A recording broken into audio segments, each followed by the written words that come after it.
How's it going, YouTube? Please help us out, like this video, and subscribe to the channel if you haven't already. We're recapping Wednesday's games and talking rankings movers up next. Lucas Giolito appears to be broken, but can he be fixed? Welcome into Fantasy Baseball today on Thursday, June 23rd. Frank Stampfl joined by Chris Towers. Today on the show, we'll talk about those struggles from Lucas Giolito, Austin HAYS appreciation night / morning when you're listening to this, more waiver wire moves, and rankings, risers, and fallers. But let's jump right in. Oh my goodness gracious! All right, Chris, you will get the Olive Garden breadstick of the night. Although, unfortunately, kind of this breadstick it fell on the floor and it's it's covered in hair and not great. Yeah, it's not good. It's not what you want. Lucas Giolito, when he went on the COVID IL after his May 10th start, he had a 2.70 ERA. Let's see what it's up to now. It's a lot higher than that. Is it double? Is it twice what it was? He had another bad start today against Toronto. Sorry. I believe it's exactly double. It's 5.40. There you go. Double his ERA from when he went on the COVID list. And look, I wonder if that's part of it. I mean, he was only out for 7 days, I think, the minimum. But yeah, he ended up, he hasn't been good since then. And yeah, you had the numbers, last 5 starts, 9.64 ERA, 11 walks, 9 home runs allowed. And he's been really bad for a little over a month now. 14 hard hit balls today, only 3 strikeouts. Rude. My guess is that he's fine, or, he's will definitely be fine. He's not fine not currently fine right now, no. but will be fine moving forward and will continue to, be the guy that's been a very good starting pitcher at the major league level for the last 4 seasons. His velocity is, it's not great. It's not like 3 miles per hour down. He's down. Today was down to 92.3, which is about 1.5 miles per hour down from what it was last season. So if that was the case moving forward, that would be a concern. But I have to think that he's been so good the last couple of years that he's going to figure it out. That being said, I've pretty much kept him in the top 12-ish at starting pitcher, and I think that's clearly no longer tenable. I would rather have Shane Bieber than him. Just going through the guys who I have ranked right behind him currently: Shane Bieber, Max Fried, Dylan Cease, Pablo Lopez, Brandon Woodruff. I think it gets interesting with Lopez and Woodruff. Woodruff obviously a big concern with the injury and just what that's going to mean moving forward. Lopez, he was good today, but not getting a ton of swinging strikes. Hasn't been quite as effective of late. I think I'm going to move him below those guys, though. I think I'm going to move him down to 21. So that's right ahead of Luis Severino, right behind Logan Webb. What do you think about that? Yeah, I'm looking at my rankings right now, and full transparency, I updated all my hitter rankings on Wednesday, and I'm going to do pitchers on Thursday. And I think right around Robbie Ray. So I moved Robbie Ray down recently, and he's been better. He's incorporated the sinker, and he's looked much better. Mm-hmm. And he's SP23. I'm thinking just behind that. So that would put Giolito behind Robbie Ray, Woodruff, Shohei Ohtani, who had an amazing start again. Yeah, he's incredible. Julio Urias, who's looked much better recently. And then it's just ahead of that glob. That's where the glob started. Yeah. For me, I'm much higher on Framber Valdez in points leagues just because he goes very deep into his starts. Yep. He's been solid for a while now. Kyle Wright in that range for me. Kyle Wright, Logan Gilbert, Clayton Kershaw. That to me, that's the start of the glob of starting pitchers. And I'm going to put Giolito at the front of that for now. And just knowing he has the ability to move back up the rankings if he can get back on track. What is going wrong so far this season? You mentioned some of the things, velocity being down. He's getting crushed with home runs. His barrel percentage against is in the 6th percentile. So he is just absolutely getting crushed. I tried to find a quote, find something after the game This was from the Chicago Sun-Times. Giolito has tinkered with mechanical adjustments during the stretch and said progress has been made, but there is no sign of it in the results. Location and stuff have both been subpar. And here's what he had to say. It's a combination. Leaving too many pitches middle. Just got to figure it out. That's it. Antonio La Russa said after that Giolito's healthy. So I'm going to take his word for it. Would you buy low? That's the next question. Yeah, I mean, there's some real like conflicting indicators. Right now, his changeup usage is lower than it was last season. It's down to 22.5%. That's supposed to be 32% last year. That's supposed to be his best pitch too. Well, and that's the thing is that last season it was. He had a 245 expected WOBA with it, 35% whiff rate. I mean, the slider was right there with it, but the changeup was his go-to put-away pitch. And this season, it just hasn't been as effective. He's still getting a lot of whiffs with it, 39%, but he has a 362 expected WOBA with it. That was 245 last year. It's not getting hit hard, though. He has an 80-mile-per-hour average exit velocity on the changeup, so that's weird. It's one of those cases where there are some seeming issues with not throwing as hard in particular, the changeup not being as effective, but I have faith that they'll be able to figure something out. The White Sox have numerous times with Giolito, been able to either one, figure out what got him to be so good a couple years ago. And then, there have been some moments where he's struggled over the past couple of seasons.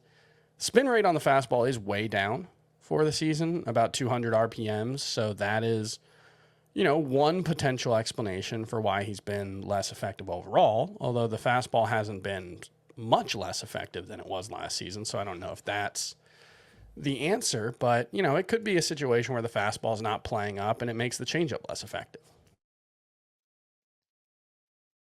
And I believe you are frozen, Chris. So once you join back in, we will get you up and running here. All right, we'll get you up and running, and we'll see where you're at. People were asking me on Twitter, what would I give up to get Lucas Giolito? And obviously, I'd be looking to buy low. How you doing, Chris? You good? Am I better? Yes. Okay. Nope. Giolito, and I think we're having some issues again. All right, so I'm just going to continue on here. The name I was looking at was Zach Gallen. Would I sell high on a Zach Gallen to get Lucas Giolito? And I think that's right on the cusp. Zach Gallen, Logan Gilbert, and I don't think that is. I think that's probably too much. I want to give up even less to try and buy low on Lucas Giolito right now. And Chris, how are we doing? I think it's better. I think it was a StreamYard issue. Potentially. Hopefully. Let's hope so. Let's hope we're good moving forward. I brought up two names while you were gone. Logan Gilbert and the other one was Zach Gallen. Would you give up either of those to get Lucas Giolito right now? I would rather have Giolito than either of those, but like you were saying, I do think like if you're going to buy low, you probably want to buy lower. Yeah. Gallen, I think, is fine though. In particular because of the issues that we talked about yesterday, the concerns about durability and the health of that elbow moving forward. I think that would be okay. All right. Well, that is Giolito. Next week, he's in line for 2 starts. It looks like at the Angels, at the Giants. I mean, tough matchups. Based on this recent stretch, I think you have to bench him everywhere, Chris. I could see maybe in a points league, where your ratios aren't going to get tanked, but he hasn't been providing much positive value in a points league either lately. So, yeah, I think you probably have to sit him moving forward until he figures it out. I am fairly confident he will, though. All right, looks like Frank's having some technical issues. It's not my fault this time. But like he was saying, Austin HAYS hit for the cycle in a 6-inning game. Kind of even more impressively, I think he had 4 strikeouts in yesterday's game. Probably, if not the first time a player's hit for the cycle in a 6-inning game, probably the first time a player's hit for the cycle in a 6-inning game after striking out 4 times the previous game. I haven't checked that one, but I feel pretty confident in it. And Austin HAYS is someone who probably has not gotten the respect that he deserves so far. And it's actually unquestionable that he hasn't gotten the respect he deserves so far, because he hasn't really been a highly ranked player for either Scott, Frank, or myself. He was outside of my top 60 heading into this game. I've moved him up.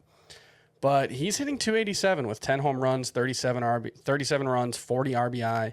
He's the number 24 outfielder in head-to-head points leagues, number 28 in Roto.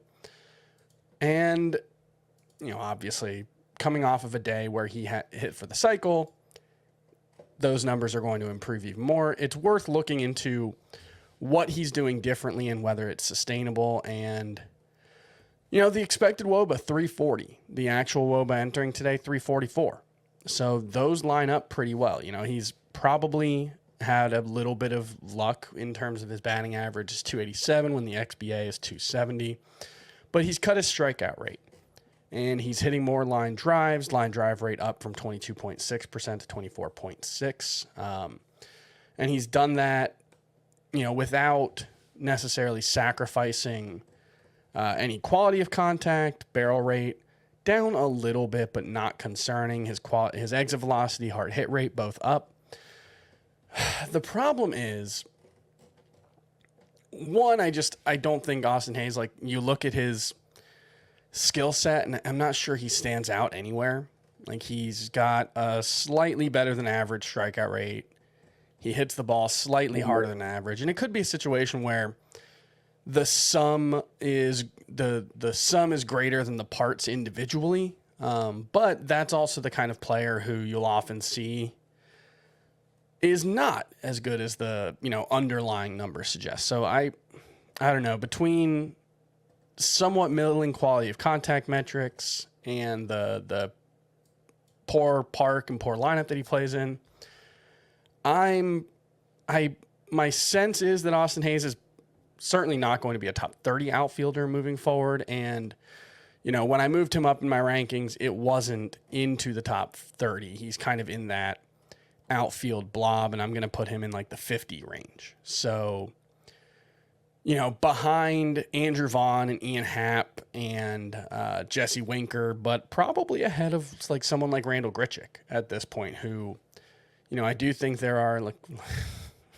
Frank's frozen. He's looking very pensive.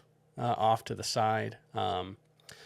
But I would rather have Orioles teammate Ryan Mountcastle over Austin Hayes. Ryan Mountcastle, both of them hitting much better than any of us expected to this season. But Mountcastle, the underlying stats are a little more impressive. They're actually a lot more impressive. Ryan Mountcastle, if you take the underlying stats at face value, looks like one of the best hitters in baseball. I don't think he's that.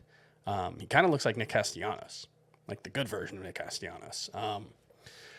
So, yeah, I would rather have Mountcastle than Hayes, but Hayes clearly deserves more credit than we've given him so far. And so, yeah, I'm going to move him into the top 50 at outfielder. Some of the names ahead of that I'm putting him ahead of, and I don't think these guys are too surprising, but Hunter Renfroe, Connor Joe, Miles Straw, guys who I think they can be okay fantasy options, but I think with the way Austin Hayes is hitting the ball right now, yeah, you'd rather have him than those guys. So pretty good day for Austin Hayes, hitting for the cycle in a 6-inning game. Frank keeps popping in, popping back out, and let's see. Here's Frank. Am I here? Am I working? You're here. I don't know. You look a little fuzzy. Right. It just cleared up. I think you're good. I hope we're good. I did a speed test. I think everything looks good on my end. I don't know what is going on. It always seems to happen when we're together, Chris. I don't know why, but hopefully it was a scary couple of minutes having to be on my own. I was starting to run out of gas. I was starting to feel it. I'm my heart's racing, my pulse, So I'm glad you're back. All right, good. All right. I assume you talked all about Austin Hayes. And overall, I think he's fine. I guess you can consider him a sell high. I don't know that you're going to get anything for Austin Hayes. It just seems like he's been very solid across the board, and that's been good enough just because the rest of the outfielders in baseball haven't been great. So I think if you have Austin Hayes, just ride it out, and let's see where he goes from here. Oh, my goodness gracious. game, I guess. Offensively, their pitcher was great. We'll just talk about the Cubs. And they put up 14 runs on 13 hits against the Pirates. They hit 3 home runs. Patrick Wisdom hit his 14th homer. Ian Happ went 1 for 2 with his 8th homer. And for those in deeper leagues, Rafael Ortega went 3 for 5 with 2 RBI. He's betting 333 in June. Doesn't play all that consistently. It'd have to be a really deep league for him. And Alfonso Rivas is the other one who went 2 for 4. Believe he hit a grand slam off of a position player, Diego Castillo. So, well, actually, there is a Diego Castillo pitcher out there. And I guess now there's 2 Diego Castillo pitchers. But, Chris, is there anything with these in deeper leagues, Ortega or Rivas?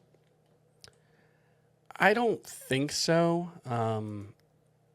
Ortega, he's leading off, for the Cubs. So there's always going to be the potential for decent counting stats. But no, I think both of these guys, and especially Rivas, is just a guy. Ortega, he was decent last season. There's a little bit of speed there. So it's not out of the question that he could be useful in a 5 outfielder league, especially, your 15 team outfielder leagues. But the quality of contact is pretty bad.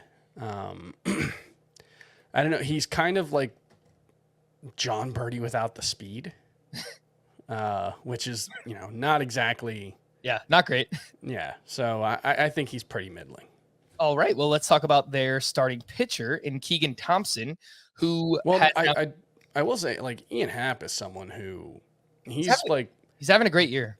Been around the 40th outfielder for me consistently, but that's probably underselling him at this point. I mean, the quality of contact metrics are very good across the board. His expected WOBA matches his WOBA exactly. Actually, one of the rare players, 370 expected WOBA, 370 actual WOBA. He's cut his strikeout rate tremendously down to 19.5%, by far the lowest of his career. His previous career low was 25%. He's walking a ton. He's even running a little bit, 5 stolen bases. I don't know. Ian Happ is someone that he's put together really good second halves, like 3 seasons in a row. There have been these stretches from Ian Happ where he's looked really, really good. And maybe he's just figured it out in a way that can make him a must-start fantasy outfielder, even in 3 outfielder leagues. Yeah, I have him right on that cusp. He's my 34th ranked outfielder, right around Ryan Mountcastle and Tommy Pham, who, just quietly doing his thing. So it's been a very good season for Ian Happ. Let's talk about their starting pitcher, Keegan Thompson, back-to-back quality starts after that 2-start week of doom. I know Scott's mentioned it recently. I think Keegan Thompson gave up like 10 runs over his 2 starts, but he's been better since then. He gave up 1 run over 6 innings pitched with 7 strikeouts against the Pirates, drops his ERA to 3.10, gets a good amount of ground balls, doesn't strike out many, probably walks too many, 37% rostered, and looks like he's in line for 2 starts next week against the Reds and the Red Sox. What do you think about Keegan Thompson? Yeah, I don't quite understand. There's not any one pitch that really stands out for him, except over the past couple of starts. He's gotten decent whiff numbers with his fastball. I think it was like 9 whiffs with the fastball in his previous start, only 4 today, only 8 total. I think Keegan Thompson's probably just a guy, maybe a high 3s ERA, but I don't know if he does enough well to be fantasy relevant in most mixed leagues. All right. Well, that'll transition us into other waiver wire pitchers that emerged on Wednesday. I mean, Michael Wacha is just doing his best Martin Perez impression right now. He delivers another quality start, 6 innings, 2 runs, 7 strikeouts. I wrote 0 swinging strikes. That's definitely not true. That's probably supposed to be 10, I would imagine, on 98 pitches. The ERA is 2.34 for Michael Wacha. The underlying numbers are much 9 swinging worse. strikes for him. 9 swinging strikes. Okay. For Wacha in this one. He's 74% rostered, and it looks like he's at Toronto next week. Not great there. John Gray puts together another solid start. This one up against the Phillies. He gives up 2 runs over 5 2/3. He had 15 swinging strikes, and over his last 7 starts, he's got a 3.41 ERA. Ross Stripling posts a quality start at the White Sox, 6 innings of 1-run ball, 5 strikeouts. His ERA in 9 starts this season, 2.84. He's been very solid. That is Ross Stripling. Looks like he's got the Red Sox and Tampa next week. And then Tyler Wells, he's been all right for the Orioles. 5 shutout innings, 4 walks, 4 strikeouts, 22% rostered. He's at the Mariners, at the Twins. Chris, what do you think about this group? Waka, John Gray, Ross Stripling, Tyler Wells. You are muted. Waka has been a boon for my team in the Scott White Dynasty League, which is, not a lot else going right for me, unfortunately, in that league, but he's been really good. I don't expect that to continue. That's a 24-team league, so I'll probably just keep using him. But, yeah, I don't think Michael Waka at this point, given what he's doing, not getting a lot of strikeouts. Expected ERA is 2 full runs higher than his actual ERA. I think you can probably expect Michael Waka to be more like a 4+ ERA guy moving forward. Useful in 2 start weeks as a streamer in head-to-head points leagues, but I don't want to see what he's likely to do to my ratios moving forward. So I would probably want to stay away. Stripling is somewhat interesting because he's been interesting in the past, but he hasn't really gotten any strikeouts since 2019 when he had a 25% strikeout rate. Since then, 18.2, 21.8, 20% strikeout rate this season. He has lowered his launch angle allowed quite a bit. He hasn't really done it by like throwing a sinker. He's not doing like the Martin Perez thing, but his 4-seam fastball has gone from having a 24-degree average launch angle to a 14-degree average launch angle, and his slider has similarly seen big improvements in that regard.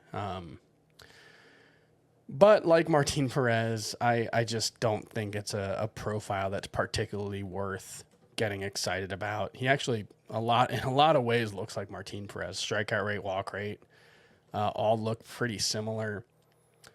And I don't think that's a type of pitcher that's going to be worth getting excited about in a, points league when he's got 2 starts, in a mixed league when he's got a good matchup. I think he can continue to be useful, but I'm not excited about Ross Stripling. I don't think he's a world beater or anything, but I don't know. There's some things that I am very encouraged by with Ross Stripling. The ground ball rate, you mentioned his launch angle is way down this year. His swinging strike rate is 11.2%. That's his highest since 2018. His control has been much better, and he's throwing his changeup a lot more this season. And it's been a very, very good pitch for him. 32% whiff rate is okay, but the results, 152 batting average against, 227 slugging percentage against. I don't know. There might be something here with Ross Stripling. He's 41% rostered. He's in line for 2 starts next week. The Red Sox, Tampa Bay.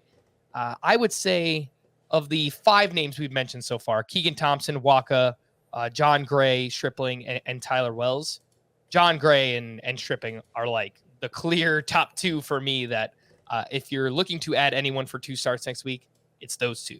So yeah, I would rank John Gray a decent bit ahead of Stripling. Just there's more swing and miss potential there, and more strikeout potential as a result. But I'm not sure either is likely to be a stalwart for you moving forward. Stripling, it's interesting. He does have a 93% chase rate, he's in the 93rd percentile in chase rate. 93% chase rate would be pretty bonkers. Yeah. And so, that does make me wonder how sustainable even the middling strikeout and swinging strike rates that he has, because it's not like he's throwing the ball out of the zone a lot. Martin Perez, one thing that I did a deep dive on Martin Perez, and mostly came to the same conclusion that I've held throughout the season.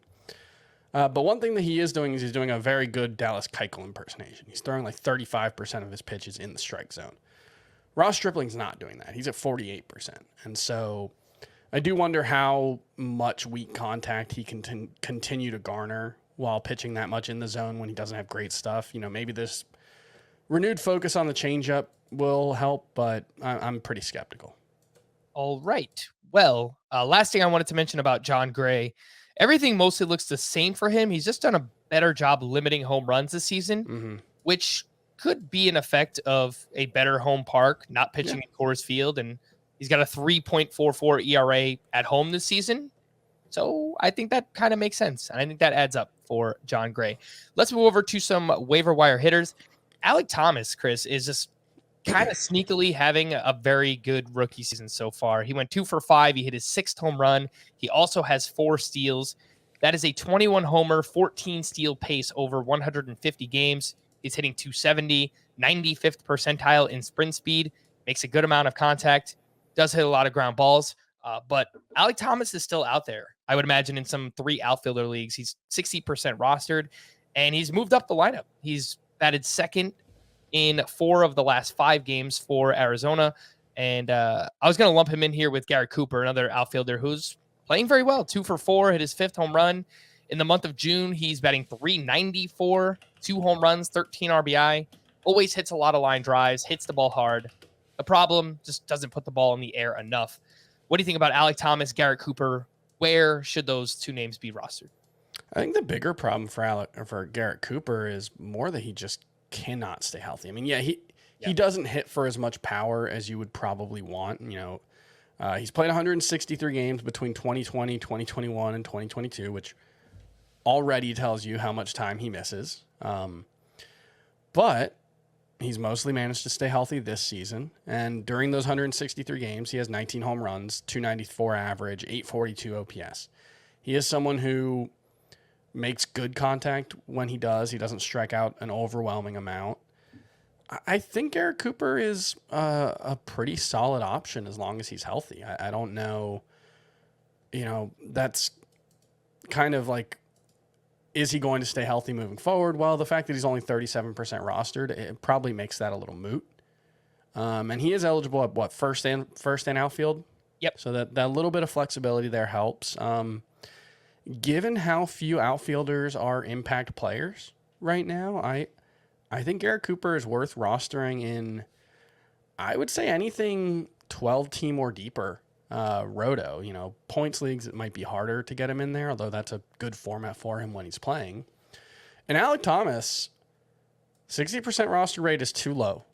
This is the comp that I just thought of is he's what we wanted Trent Grisham to be. Slightly different profile. Grisham strikes out more, hits more fly balls. Alek Thomas, pretty contact oriented, hits the ball on the ground a lot. But the overall production, I think, is going to be pretty similar. And I think there's, the quality of contact metrics for Alek Thomas are pretty middling right now. But obviously he's very talented. He's put up good numbers in the minors to the point where I do think there's room for him to grow as a hitter. So I think he's very good.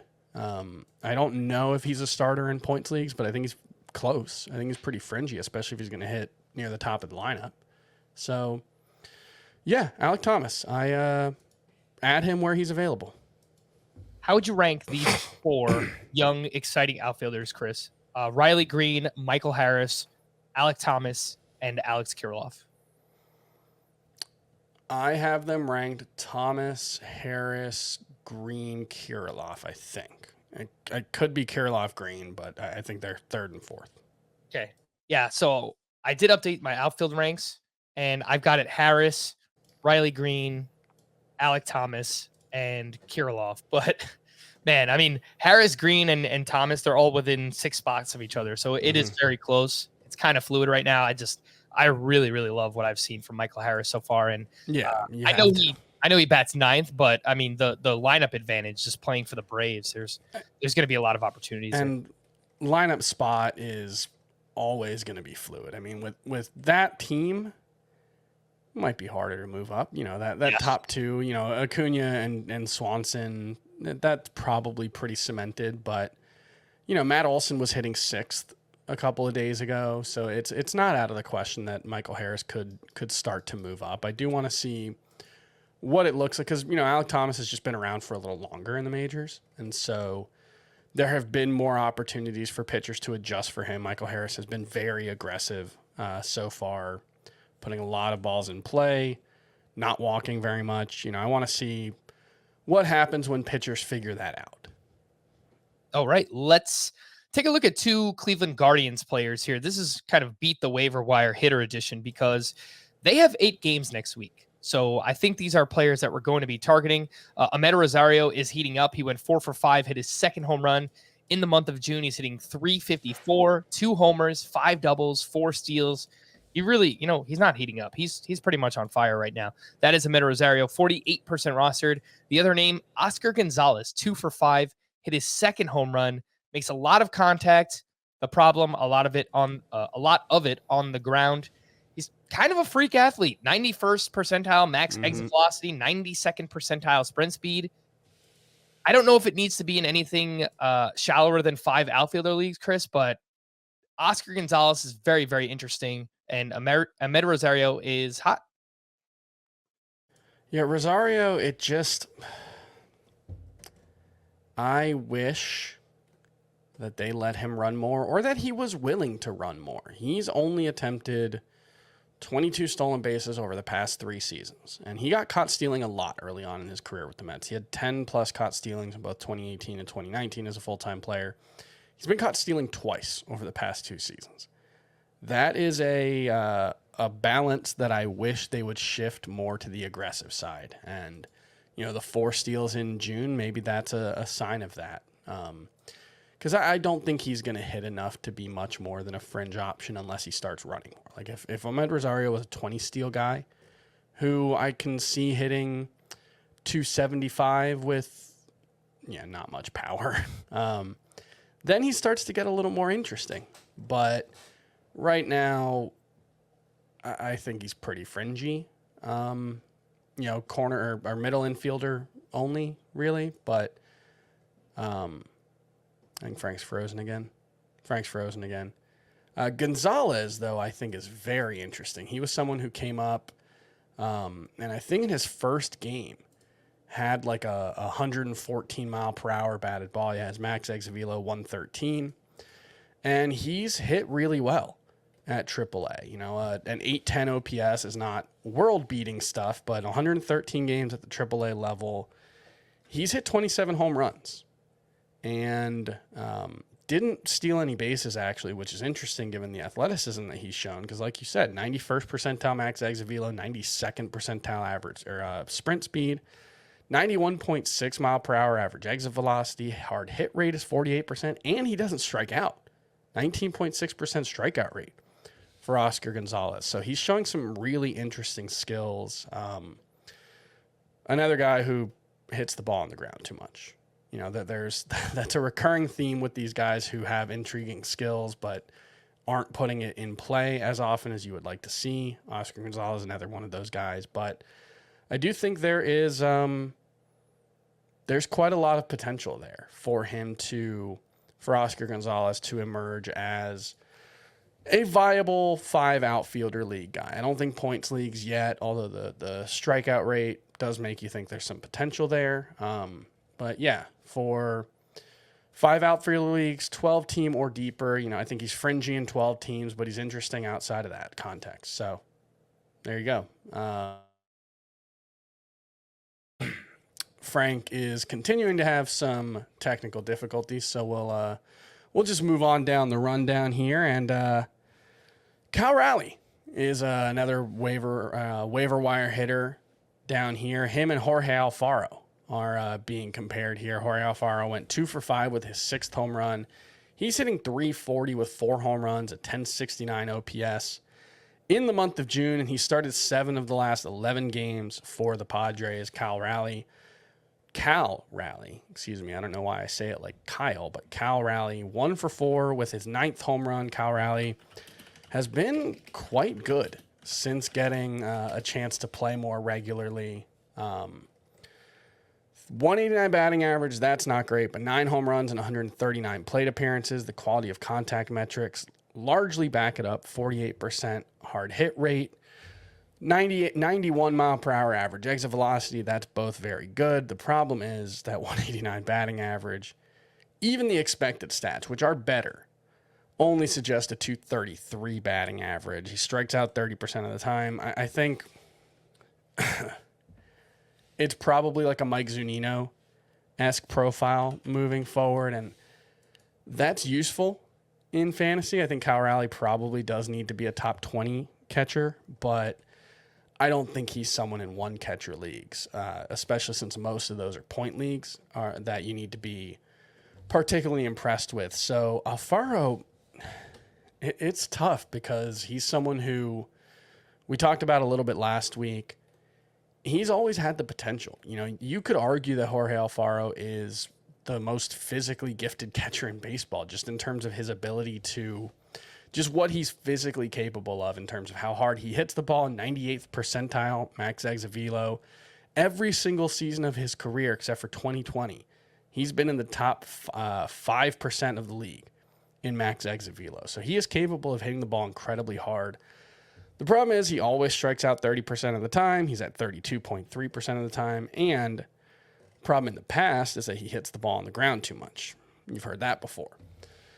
48% ground ball rate at least every season of his career entering 2021. But maybe the Padres have figured something out because his ground ball rate is down all the way to 41.5%. 25.6% fly ball rate, 30.5% line drive rate. I think the line drive rate is probably a little inflated, but with how hard Jorge Alfaro hits the ball, it's not out of the question that he can be relevant in. I think it's probably out of the question for 12-team leagues unless he just starts playing every day and cuts the strikeout rate. But 12-team or 12-team 2-catcher leagues, I think Jorge Alfaro absolutely deserves to be in the mix. You know, you should be in those 2-catcher leagues and really in your 1-catcher leagues, unless you have one of the handful of elite guys. You should be churning the position. You know, I think in 2-catcher leagues there are probably I don't know, Frank, maybe you disagree, maybe you agree, but I think there's probably like 16 to 18 catchers who I feel pretty good about if you go through my rankings. You know, I guess there's some guys on IL like Yasmani Grandal and who else is on IL right now? Tyler Stevenson. Tyler Stevenson, Mitch Garver just got back. But yeah, I think if you could go like 16 to 18 deep at the position where I feel pretty good about having those guys on my team. In my rankings, that goes through to Gabriel Moreno. After that, if you don't have 2 of those guys, you should be churning the catcher position. You know, you should be trying to find, you're going through Jonah Heim and, you know, Elias Diaz and these guys that Joey Bart early on in the season and Jose Trevino, and trying to find someone who can stick. And I think Jorge Alfaro absolutely belongs in that discussion right now. And the skills that he's showing right now, I think make him a top 20-ish catcher. I'm moving him up to 20 right now. I agree. I think Jorge Alfaro has been very impressive, especially in the month of June. He's changed the launch angle this year. And Cal Raleigh, another one there, hit his 9th home run, and he's been much better in June. Even Jose Trevino, I think he's kind of in this conversation, back end of the top 25 catchers. He hit another home run for the Yankees here on Wednesday. So yeah, lots going on with the catcher 2 spot if you do play in a roto league. In deeper leagues, a few names I just wanted to mention here. Apologies, by the way. I know my internet's acting all crazy right now. Someone's getting a nasty email and or phone call tomorrow. I will tell you that. In deeper leagues. Are you actually the guy who will do that? No, I'm not going to do that. But like, I can't bring myself to be mean to the customer service rep. I know it's not their fault, and I can't just do the thing where I'm using them as a stand-in for this large faceless corporation that's screwing me over. I can't do it. I can't bring myself to get mad at them. I'm all talk. I will do a vigorous Twitter search after this to see if maybe there's something going on in my area, but outside of that, nothing else. In deeper leagues, just wanted to mention Vidal Brujan. I'm kind of interested just because there's so much playing time available now with Tampa Bay. He hit his 2nd home run of the season here. Just someone to watch, especially in those deeper leagues. And in the deepest, I mean, I know only whatever. Albert Almora has 3 homers over his last 5 games. He's 2% rostered, and his quality of contact is still quite bad. So I don't really think there's anything there, but 2 names to look at. Yeah, my problem with Brujan is I think it was like the first, I don't know, maybe 10, 12 games of last year's minor league season. The first 16 games of last year's minor league season, he hit 7 home runs, which was like, oh man, is Vidal Brujan starting to figure this out? Like, he's always been someone who'd never hit for power, but scouts have always thought he could grow into it. That was the first 16 games of that season. So if you take the rest of the AAA season last year, his major leagues, the last 2 seasons as well, he's hit 6 home runs in his last like 140 games. So that's the concern, is I just don't think there's any pop there. Fair enough. All right. Well, did you take a break while I was gone, Chris? I mean, no, not an official one. Okay, so let's take a break. I think we're taking a break right now. Jeez. With Frank's internet continuing to struggle.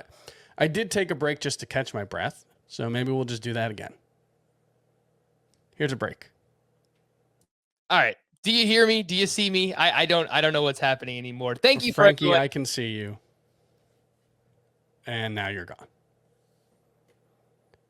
Well, let's take a break to promote newsletters. I'll do this for Frank because he is still wistfully staring up. He's back. But yeah, CBS Sports newsletter, cbssports.com/newsletters. Subscribe to both the Fantasy Baseball and Fantasy Football Today newsletters. Fantasy Baseball Today newsletter put together by Dan Schneier every morning, sent right into your inbox with pretty much everything you need to know from the previous day's games. It's kind of a recap of what you need to know, of what we've been producing on the site and what we've been doing on the podcast. So that's really good information. Fantasy Football Today newsletter. For those of you who play fantasy football, that's my domain. And really good piece on the Fantasy Football Today newsletter today on Wednesday, talking about why I'm going back to being an early round QB drafter. Some really good data in there for you to understand why I think early round QBs are the way to go for your fantasy football drafts in 2022. We'll take a quick break and we'll be back with news and notes, rankings, risers and fallers, and hopefully Frank Stampfl to bail me out of my jumbled word mess. We'll be right back. News and notes. Fernando Tatis told reporters that he's been swinging a bat at about 40% intensity in recent days. That's the first we've heard of Fernando Tatis really taking part in any kind of swinging activities, but he remains without a precise timeline to swing fully. Remember last week, he had a follow-up CT scan that did not show the kind of healing that they hoped for, so still without a timeline for Fernando Tatis. Max Scherzer struck out 6 over 3 1/3 innings of 2-run ball in his rehab start. And it sounds like he's going to potentially start Sunday against the Marlins if he's cleared. Luis Robert was removed from Wednesday's game due to leg soreness, though he's expected to be in the lineup on Thursday. George Springer underwent imaging on his left elbow, is considered day-to-day for now, but we'll see what the results of that testing show. Salvador Perez aggravated his sprained left thumb, awaiting MRI results. We'll see what that looks like, but not great. If you're in one of those leagues that allows you to make lineup changes for your hitters on Fridays, I think NFC leagues all allow that. You might want to consider getting Salvador Perez out there, maybe add Jorge Alfaro if he's available. And Carlos Carrasco left Wednesday's game against Houston with lower back tightness. He's scheduled to undergo an MRI, but he did not look good in this one. He was beat up. Gave up 5 earned runs on 4 hits in 2 1/3, walked 2, had no strikeouts. Velocity was down about 1 mile per hour. Quote, every pitch they hit out there was just right there in the middle. I just couldn't finish my pitches. Last 8 starts, 5.60 ERA, underlying numbers. Still quite good. BABIP's high. I don't know. It's hard to say exactly what is causing Carlos Carrasco's struggles, at least prior to this start. You know, this one, you have a pretty good excuse with the back issue. But, yeah, I've had Carlos Carrasco as a top 30 starting pitcher for most of the season, and not feeling great about that one right now with the way he's pitching. So definitely someone I'm going to have to reconsider his ranking moving forward. Edward Cabrera missed his scheduled rehab start Wednesday due to a personal matter. Max Meyer did start at AAA for the Marlins and looked quite good, so that's a good sign. Eddie Rosario will have his vision reevaluated Thursday and is optimistic that he's close to beginning a rehab assignment. He's 50% rostered. I had kind of assumed Eddie Rosario was pretty much done for the season, so I'd moved him way down. I'm going to have to move him back up, but given the nature of this issue, it's not clear whether Eddie Rosario is going to, be able to get back and hit like himself, but he clearly wasn't himself before. So that's something to keep in mind. If you have an IL spot open, Eddie Rosario is a decent stash, although he's kind of a fringy outfielder, even when things are going well. Last season, obviously, he finished the season strong, but was pretty mediocre for most of the season. So, not necessarily a mustache in my eyes. Jarren Duran won't play in the series in Toronto starting on Monday because he's not vaccinated, presumably, so that's not a good sign. He has been, showing some real signs, both in AAA and his time in the majors, so not exactly thrilled to see him missing time for that. Glenn Otto rejoined the Rangers and will likely be activated from the COVID IL Sunday against the Nationals. Not really someone I'm looking to stream. Reed Detmers was optioned to AAA. Remember, he had that no-hitter early in the season, but just hasn't been able to figure out the fastball. That's been the big issue for him. The curveball's been a fine pitch for him. He can get swings and misses with it, but the fastball just continues to get hit hard, continues to not locate it well. And a couple prospects moved up in the lineup. O'Neal Cruz led off for the Pirates. Riley Green batting second for the Tigers. We'll see how long or whether those stick. Sorry. Doing a one-man podcast, you got to talk a lot, and I'm, struggling a little bit. Let's talk about some rankings, risers, and fallers before we move on to some of the rest of the performances from Wednesday. My rankings, risers, Jake Cronenworth has just been incredible in June. Ryan Mountcastle, we talked about him last week. I wrote a column about him on cbssports.com that you can check out, where I basically just wrote, that was on Monday, the trade values chart. And I just wrote about how Ryan Mountcastle, clearly we were wrong about thinking that he was going to be a bust this season. He's been actually quite good. But he's also someone who, if you look at the underlying numbers, they suggest that he's been much better than he actually has been. He's been good, especially in June, but the underlying numbers suggest he's been one of the best hitters in baseball. I mentioned Nick Castellanos comp earlier. The problem is that park in Baltimore is going to hold him back, and I think it's going to make it hard for Ryan Mountcastle to live up to those expected stats. So he's one that I moved up. He's in my top 36 in outfield, but probably not going to move up too much more than that unless he just really gets hot or stays hot. Marcus Semien moved up. Javier Baez moved up. Both those guys starting to figure it out. Baez had another couple of hits today. I think he had a home run as well, so that's a good sign. Bobby Witt Jr., we've talked about. I've seen some people saying that, he should be moved ahead of Nolan Arenado. Frank might have said it on Twitter on Wednesday, or at least suggested the possibility. I'm not ready to do that. Nolan Arenado has been pretty, I don't want to say fringy, because I think that would be the fourth time I've said it in today's podcast, but he's been, if you go back to the first week of the season, he had 4 home runs in the first 6 games. Arenado has been a 25 homer, 80 run, or 70 run, 85 RBI guy who's hitting 250. I think he's probably a little better than that. And Bobby Witt has been very good lately, really since he got off to a slow start. He's hitting for power. He's running, hitting for a little bit of batting average as well. But I would still take Arenado over Witt, but I think it's an interesting discussion. Frank, were you thinking about moving Bobby Witt above Nolan Arenado? Did I see that on Twitter? Am I here? Am I working? Is this thing on? You're here. I see you. I hear you. All right, well, let's enjoy it while we still can. Thank you again, everybody who's sticking around. And if you're still watching, you're still listening, God bless. We appreciate it. Yes, it is something that I was thinking about. I like to look at the last 21 days when updating my rankings. And lo and behold, Bobby Witt Jr. has been better than Nolan Arenado over that stretch. I didn't actually make the move, but it was something that I considered. And I put out a poll on Twitter. Who would you rather have rest of season? 54% say Bobby Witt Jr. over Nolan Arenado. I can't necessarily make a strong case against it, except that I just think Arenado's a safer bet. But yeah, I think it could be a safety versus upside type thing. What have you gotten to while I was gone, Chris? Was it almost through my rankings risers? Yes. Okay. So You mentioned Cronenworth, I assume, Mountcastle. Got all the way through to Witt. John Birdie, I mentioned I've moved him. I've very aggressively moved him up, more so than you or Scott in Roto leagues. That could blow up in my face, but the pace at which he's running, the fact that he's always actually been a better hitter than he gets credit for, I do think there might be some staying power there. All right, and you also have Max Scherzer, who is hoping to return from the IL this weekend. Some risers for me: Travis d'Arnaud. I moved him up to my 7th catcher. He's just been rock solid. He's been a little bit inconsistent, but he's just been better than other catchers in that range, like MJ Melendez and Adley Rutschman. So I just went ahead and moved Travis d'Arnaud there.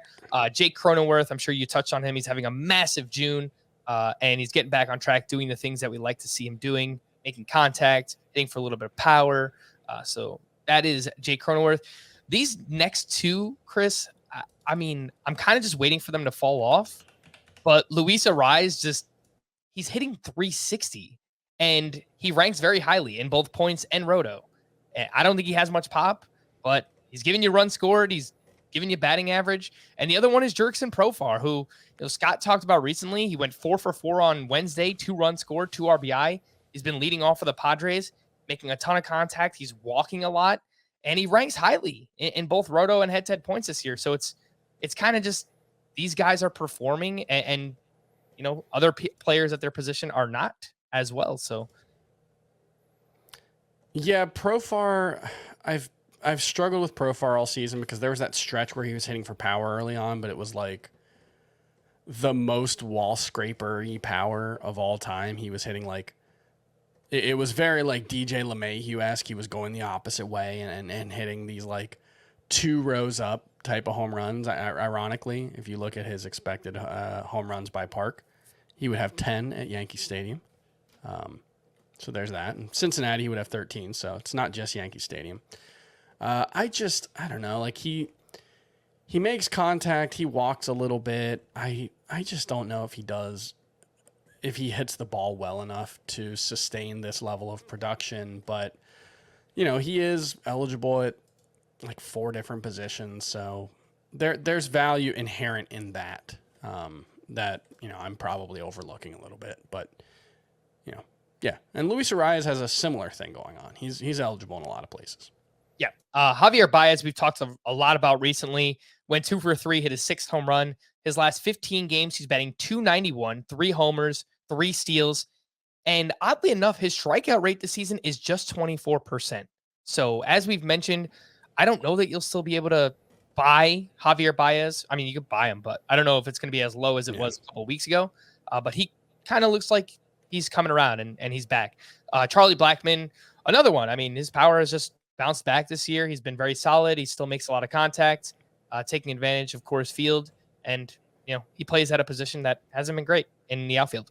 Some fallers, I just want to quickly run through these. Whit Merrifield, Jack Flaherty, and Lucas Giolito. For Chris, I guess the one we haven't talked much about recently is Whit Merrifield. It kind of just might be the start of the end for Whit Merrifield because he's getting older and, he just relies a lot on volume. Yeah, that was like, I was pretty high on him coming into the season just because I thought at the very least the batting average and the steals would be pretty safe. And the batting average has been bad, but the expected stats suggest he's been better than that. He still doesn't strike out at all. He's actually, his quality of contact is arguably even a little better than it was last season, but it's just the lack of steals. He's got 9 on the season, which is fine. That puts him on a decent pace, low 20s, but he hasn't run more lately. It's not like he's starting to run like 2 steals in his last 6 games. That's great. He hadn't had a steal in over a month before that. So it's really the stolen bases that are causing me to downgrade Whit Merrifield. And look, speed tends to be streaky. Guys can go for, these 4 steal weeks and all of a sudden the pace looks a lot different. So it's possible that, I finally moved Whit Merrifield down and it turns out that was premature. I hope so. All right. Fallers for me, Rowdy Tellez hit his 11th home run of the season on Wednesday. That was his first homer since May 29th. He almost went a full month without a home run. Remember that awesome game he had earlier in the season. He has fallen back quite a bit. That is Rowdy Tellez. Chris Taylor, I don't really know why I moved him down. I think I just saw that he did not rank very highly at any of the positions that he plays. He's someone every time I do the trade values chart, it's kind of like, John Birdie or Jurickson Profar, Luis Arias, these guys who are eligible at so many positions that it's just like, it's hard to find the right spots for them because anyone who's eligible, he's second, third, and short and outfield. I think he's just second in outfield. He might have shortstop, though. I think he's shortstop. I could be wrong, but that has value in a way that's hard to put into, I don't know what the concrete terms, I guess. And so they're really hard to rank just because you kind of bump them up a little bit just based on that. All right, am I back? Because I saw you. I saw a spinning wheel on my computer once again, so I want to make sure that I'm actually here. Yeah, Chris Taylor is solid. In deeper leagues, he's someone I actually think I would look to be buying right now. Cody Bellinger. Look, man, this is going on 3 years in a row now where he just is not performing, and at some point, I think we just got to start to move him down the rankings. Max Kepler, the expected numbers are awesome. The StatCast numbers are great, but he hasn't actually been performing, so I have dropped him down a little bit as well. It's very late in the podcast. It's been a real screwy one here. How much Christian Yelich, kind of like with Cody Bellinger, I've started to move him down Bellinger a little more aggressively, but at least Yelich has the really good, or at least good quality of contact metrics and expected stats. Like he has a 429 expected WOBA on contact, 350 expected WOBA. Those are good. Bellinger doesn't even have that. So I do at least still have, Bellinger versus Yelich was a big point of contention in the preseason. I mean, Yelich has been better, so I guess I'll take the win there, but neither's been particularly good. All right, let's go rapid fire, Chris, see how much of this we can get to over the next 5 minutes or so. We had a pitcher's duel out in Atlanta. Carlos Rodon was awesome. 7 innings, 1 run, 10 strikeouts. And on the other side, Charlie Morton, 7 innings, 2 runs, 11 strikeouts. No, I did not watch a single pitch. And over his last 9 starts, he's got a 3.94 ERA. That's not great. The peripheral numbers look much better. 68 strikeouts over 50 and 2/3 innings, a 13.5% swinging strike rate. Charlie Morton kind of just looks like he's back. What do you think? Yeah, you're bearing the lead. The actual reason that Charlie Morton's been good, and this is a scientific fact, the causation is clear, is I tweeted on June 8th that I finally dropped Charlie Morton outside of my top 40 starting pitcher rankings. Quote, in case you're wondering why he's about to have an awesome stretch in his next few starts. In those last 3 starts, he's got, 28 strikeouts in 21 innings, something like that? Yeah, he's been incredible. 32 strikeouts in 20 innings for Charlie Morton since I moved him outside of my top 40 starting pitchers. You're welcome. For those of you not watching, that was an exaggerated bow that I just made. That's why you heard some squeaking. All right, my cool. chair is very loud. Let's keep it moving here. I don't know. You keep spinning on me, so I think it's just my connection. But whatever. Let's see how much more we can get to. Pitching leftovers from Wednesday. Pablo Lopez posted his first quality start since May 30th. 7 innings, 1 run, 6 strikeouts. George Kirby at the Oakland A's, 6 shutout innings with 6 strikeouts. And I know I waited so long to mention Ohtani, but I was waiting for that game to go live. I actually wrote in the notes he went 7 innings. No, he didn't. He went 1 more after that. So 8 shutout, 2 hits, 1 walk, 13 strikeouts, 1 night after posting a career high 8 RBI and hitting 2 home runs. I don't know. Like, you run out of things to say about Shohei Ohtani. He's amazing. Yeah, I wonder, that's 21 combined runs and strikeouts in a 2-game span. I wonder if that's a major league record. And there's probably a way to check that. I feel like Frank can't hear me.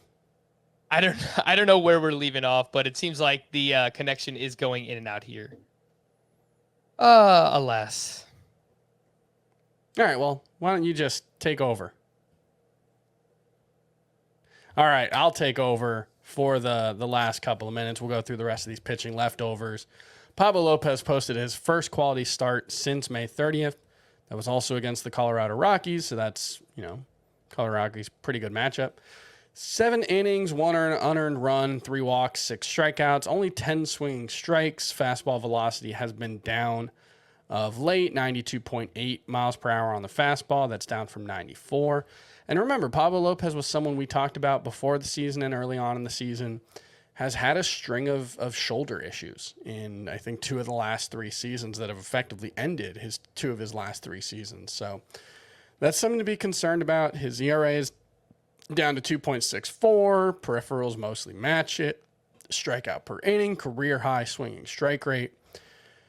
Frank Scott, what do you do with Pablo in Dynasty? Try and cash out now, knowing his history with shoulder problems? Yeah, I think anytime you have a situation, unless you're competing right now, where you have a player like Pablo Lopez with injury concerns, it's not so much that he can't stay healthy moving forward, but when you're talking about the long term, you should bet against most pitchers staying healthy, and especially ones with injury histories like Pablo. Some pitching regression. Tarek Skubal hit a rough patch, 6 earned runs in 4 innings, 3 walks, 5 strikeouts, still 14 swinging strikes on 99 pitches. Last 3 starts, he's given up 15 earned runs over 13 innings. ERA is up to 3.63, although the peripherals are actually a little bit better than that. Hard contact has been up a bit recently, and this is something that we talked about last season. He had arguably the worst quality of contact metrics of any starting pitcher in baseball. They've been much better this season for Tarek Skubal, but that is something that takes a long time to stabilize, both good and bad. So when they were really bad, we weren't sure if that was a skill set. They were pretty good early on this season, actually very good. Not sure if that's for real either. So I think the jury's still out, but the fact that Skubal was still getting a lot of swinging strikes in this one is a pretty good sign. So not giving up yet, but maybe holding instead of trying to buy. And Skubal's, more like a top 40 starting pitcher rather than maybe a top 30 guy like he looked. Regression game for Tristan McKenzie. Gave up 3 home runs, 5 strikeouts, 4 1/3, 6 earned runs. He gives up a lot of hard contact. He gives up a lot of fly balls. He's got to get a lot of strikeouts. This is just who he is. Josiah Gray is a very similar pitcher. You're going to have good stretches. You're going to have bad ones. I think both McKenzie and Gray, pretty good guys to have around. Adam Wainwright just had a little bad luck. Juan Yepez, especially in the 5th inning, where he gave up a couple of runs. Juan Yepez really struggled in the outfield, looked like a converted first baseman, which is what he is. So not sure how much you can blame that one on Wainwright. And just more regression for Eric Lauer. Swinging strikes continue to not be there. Velo was down. Both of those were a little better in this start, but he gave up 5 earned runs in 6 innings, 5 strikeouts, 1 walk, 6 hits. Next week, he starts at the Rays and at Pittsburgh. I think in a points league, you're definitely starting Eric Lauer in that situation. Roto League, it's a little harder to make that call. I think I would lean there, but last 6 starts, he does have a 6.17 ERA. So, Eric Lauer could hurt your ratios there. I think the matchup against Pittsburgh, though, that's the one that you want. Had a couple of double home run guys. Yordan Alvarez double donged. He's put that injury scare behind him. Now up to 21 home runs, tied for 2nd in the majors with a .315 batting average. Yordan Alvarez is just an absolute stud. Frank moved him ahead of Juan Soto. I'm not willing to do that yet. I still believe Juan Soto is, the 2nd best hitter in baseball, probably behind Mike Trout. So I'm going to give him a little more leash, but Yordan Alvarez, I think clearly a top 20 player right now, and it's, we'll see if he's going to be a first-round player by next season. Aaron Judge also hit 2 home runs, increased his lead to 27. Carlos Correa double dong, now up to 7 home runs. Some other hitting leftovers: Bo Bichette 2 for 5 with a grand slam. Alejandro Kirk 2 for 5 with his 8th home run. Teoscar Hernandez 2 for 4 with his 7th home run. You missed your Teoscar Hernandez buy low opportunity. He's been great lately. Kyle Schwarber, he upped his OPS in the month of June to 1074 with his 8th home run of the month. He's up to 19 overall. Christian Walker, hit his 19th home run. He went 2 for 4 today, 187 BABIP, lowest among qualified hitters. Freddie Freeman, again, you might have a small buy low window here. He hit his 7th home run.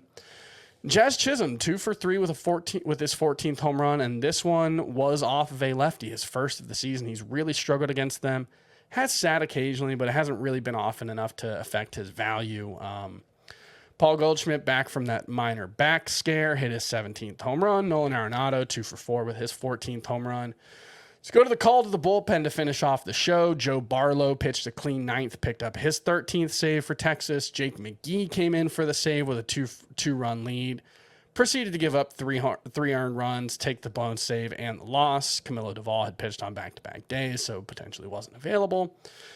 In Minneapolis, Emilio Pagan struck out the side in the 8th with a 3-run lead, started the 9th, gave up 3 consecutive hits. Griffin Jacks came in to relieve him. He gave up a hit, and Cleveland took the lead. So blown save for both of those guys. Emmanuel Clase, clean 9th for his 17th save. He's throwing, I think, a 96-mile-per-hour slider, I think is what I saw. He got a couple swings and misses on today. He's just ridiculous.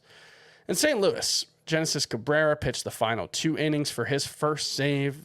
Giovanni Gallegos and Ryan Helsley each pitched 2 innings the night before, so they probably weren't available in this one. To stream or not to stream, Kyle Freeland at Miami, Braxton Garrett versus Colorado, Justin Steele at Pittsburgh, Jose Quintana versus the Cubs, so we're just going against all those matchups. Dakota Hudson at Milwaukee, Johnny Cueto versus Baltimore.